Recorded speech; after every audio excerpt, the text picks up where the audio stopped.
Hi, I'm Dr. Rudra, MBBS, MD Radiology. நிறைய பேருக்கு வந்து ரேடியாலஜினா என்ன நிறைய பேருக்கு ஒரு பெரிய ஐடியா இருக்காது. இப்போ ஸ்கின் டாக்டர்னா அவங்களுக்கு வந்து ஸ்கின் சம்மந்தமான நோய்கள் பார்க்குறது.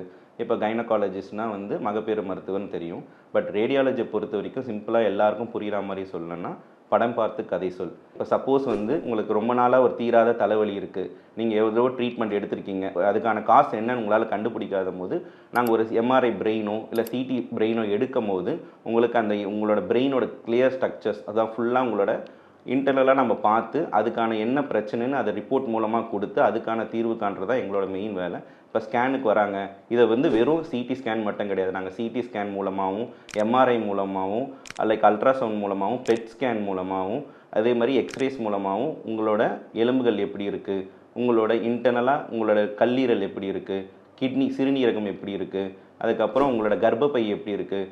நிறைய பேர் வந்து இன்ஃபர்டிலிட்டிக்காக வருவாங்க, எங்களுக்கு குழந்தை பிறக்கல சார் அந்த மாதிரி.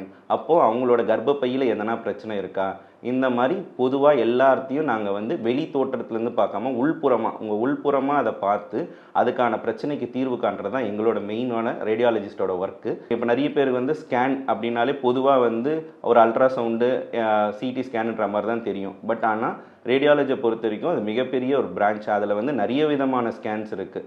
அது வந்து யார் யார் எடுக்கக்கூடாது, இப்போ ப்ரெக்னெண்ட்டாக இருக்கவங்க சிடி ஸ்கேன் எடுக்கக்கூடாது, அதே மாதிரி ப்ரெக்னெண்ட்டாக இருக்கவங்க அல்ட்ராசவுண்ட் எடுக்கலாம், எம்ஆர்ஐ எடுக்கலாம். இதெல்லாம் பற்றி நம்ம வந்து வரப்போகிற வீடியோஸில் நான் இதை டீட்டெயில்டாக ஒரு ஸ்கேனும் யார் யாருக்கு எடுக்கணும் யார் யாருக்கு எடுக்கக்கூடாது அது எல்லாத்தையும் தெளிவாக நான் உங்களுக்கு சொல்கிறேன். கண்டிப்பாக என் வீடியோஸை ஃபாலோ பண்ணுங்கள். ஒரு வீடியோஸ்லையும் எந்தெந்த ஸ்கேன் எடுத்தால் யார் யாருக்கு எந்த விதத்தில் பெனிஃபிட் ஆகுன்றதை கண்டிப்பாக நான் எக்ஸ்பிளைன் பண்ணுறேன். Thank you so much.